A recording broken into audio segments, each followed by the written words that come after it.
ತತ್ಪುರುಷಾಯ ವಿದ್ಮಹೇ ಮಹಾದೇವಾಯ ಧೀಮಹಿ ತನ್ನೋ ನಂದಿ ಪ್ರಚೋದಯಾತ್.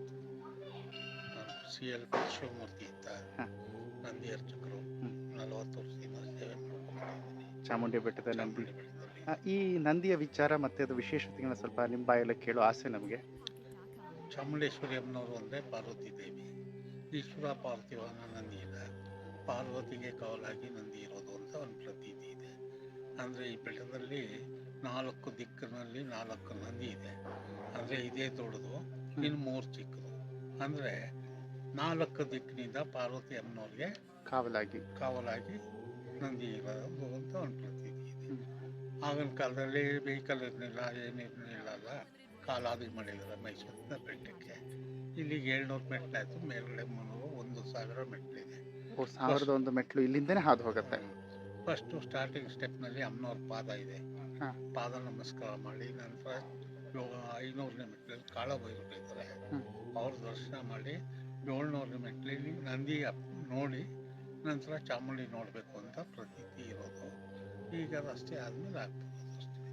ಚಾಮುಂಡಿ ಅಂದರೆ ಚಂಡಾಮುಂಡ ಅಂತ ಇಬ್ಬರು ರಾಕ್ಷಸರನ್ನ ಸಂಹಾರ ಮಾಡೋದಕ್ಕೆ ಚಾಮುಂಡಿ, ಈಶ್ವರಿ ಅಂದರೆ ಪಾರ್ವತಿ, ಚಾಮುಂಡೇಶ್ವರಿ. 2 ಸಂಯೋಗದ ಹೆಸರು ಚಾಮುಂಡೇಶ್ವರಿ. ದಸರಾದಲ್ಲಿ ನಾವೆಲ್ಲ ಬಂದಿರ್ತೀವಿ, ಮೈಸೂರಿಗೆ ನೋಡ್ತೇವೆ.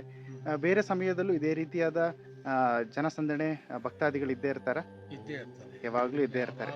ವರ್ಷದ ಎಲ್ಲಾ ದಿನಗಳು ಇದ್ದೇ ಇರುತ್ತೆ. ಇವತ್ತು ಹೆಚ್ಚು ಕಡಿಮೆ ಅಂತಿಲ್ಲ. ಹೆಚ್ಚು ನಮಗೆ ಏನು ದೇವಿಯ ಶಕ್ತಿ ಹೆಚ್ಚಿರತ್ತೆ, ಈ ಸಮಯಗಳಲ್ಲಿ ಹೆಚ್ಚಿರತ್ತೆ.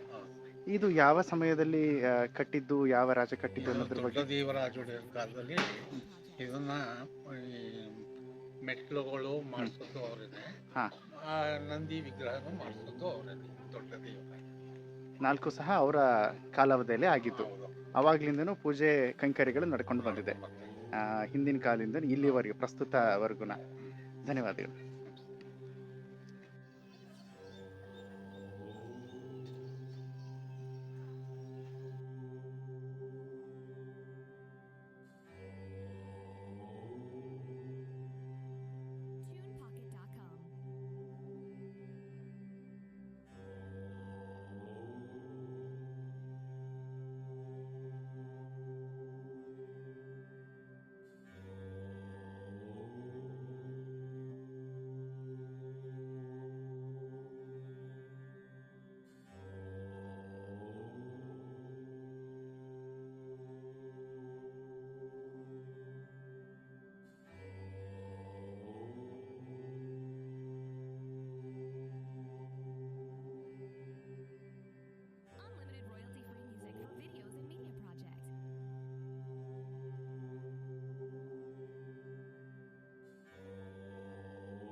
ನಮಸ್ತೆ, ನಿಮ್ಮ ಪರಿಚಯ? ನಮ್ಮೂರು ಮೈಸೂರು, ಡಿ ಕೋಟೆ ರೂಟು ಜಿಜಿಪುರ, ಅಲ್ಲಿ ಹುಟ್ಟಿ ಬೆಳೆದಿದ್ದು. ಇಲ್ಲಿ ಬಂದು ಒಂದು 15 ವರ್ಷದಿಂದ ವರ್ಕ್ ಮಾಡ್ತಾ ಇದ್ದೀನಿ. 15 ವರ್ಷದಿಂದ ಈ ಕೆತ್ತನೆ ಕೆಲಸದಲ್ಲಿ ನೀವು ಇದ್ದೀರಿ. ಇದೇನು ಈ ಬೇರೆ ಬೇರೆ ರೀತಿ ಶಿಲೆಗಳಿದೆ, ಯಾವುದನ್ನು ನೀವು ಆಯ್ಕೆ ಮಾಡ್ಕೋತೀರಾ? ಇದು ಏನು ಇಲ್ಲ, ಒಂದು ಕಲ್ಲು ನಾವು ತಗೊಂಡ್ರೆ ನಮ್ಮ ಮೈಂಡಲ್ಲಿ ಅದು ಪ್ರಿಪೇರ್ ಮಾಡ್ತೀನಿ. ಈಗ ನಾನು ಮಾಡ್ತಾ ಇರೋದು ನಂದಿ ವಿಗ್ರಹ. ಇದು ಆಕ್ಚುಲಿ ಇದು ಕೃಷ್ಣ ಆಗಿತ್ತು, ಕೋತಿ ಬಿಸಾಕಿ ಅದನ್ನ ಭಿನ್ನ ಆಗಿತ್ತು.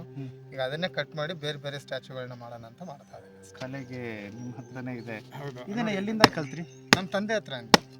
ಕಲ್ಲುಗಳೆಲ್ಲ ಎಲ್ಲಿಂದ ಸಿಗುತ್ತೆ ಸರ್? ಎಚ್ ಡಿ ಕೋಟೆ ಜಿಜಿಪುರ, ಅಲ್ಲಿಂದ ತಗೊಂಡು ಬಂದಿರ್ತೀರಿ. ಹೌದು. ಅದಕ್ಕೆ ಬಂದು ಒಂದು ಕೆತ್ತನೆ ರೂಪ ಕೊಡ್ತೀರಿ. ಕೆತ್ತಿನ ರೂಪ ಕೊಟ್ಟು ಆಮೇಲೆ ಅದು ವಿಗ್ರಹ ಆಗಿ ನೋಡೋರು ತಗೊಂಡು ಹೋಗ್ತಾರೆ. ಇದು ಬುದ್ಧನ ಪ್ರತಿಮೆ ಇದೆಯಲ್ಲ, ಹೌದು.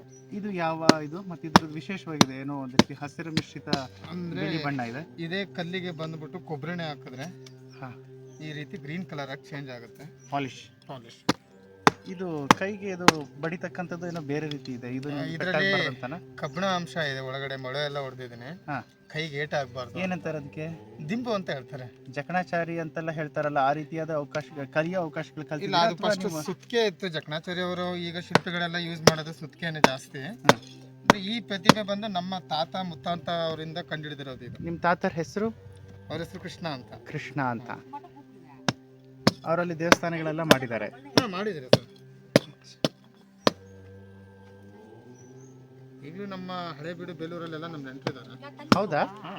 ಅಂದ್ರೆ ಈ ರೀತಿ ಕೆಲಸ ನೀವು ಮುಂಚೆಯಿಂದ ನಿಮ್ಮ ಕುಟುಂಬ ಆದಿಯಾಗಿ ಬರ್ತಾ ಇದೆ.